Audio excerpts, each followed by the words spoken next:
Some people will say a win is a win, and then passive people might just look at the score and say, hey, look at that. The Lions won again, and they won pretty comfortably.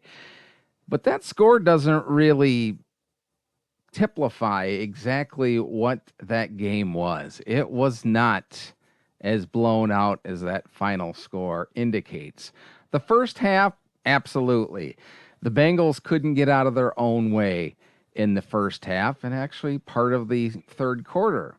But the second half of the third quarter and the fourth quarter, I would say if the Lions didn't have one of the five best offenses in the league, they probably would have ended up losing that game because something needs to be done about that defense. And I know people will say the defense got 3 turnovers, they got a safety, they did what they had to do. But just like last year, we're starting to get all these injuries in the secondary.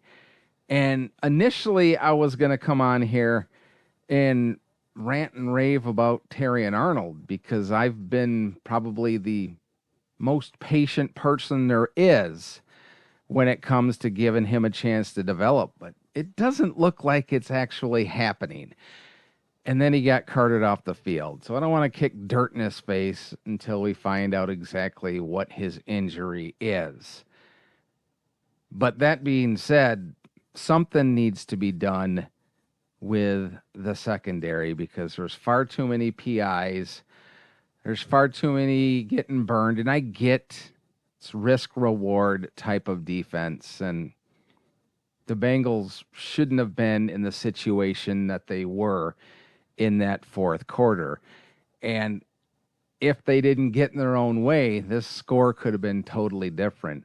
And next week, you play like that and you're going to get beat in Arrowhead because the Chiefs might not be what they once were, but Patrick Mahomes is still Patrick Mahomes. Andy Reid is still Andy Reid.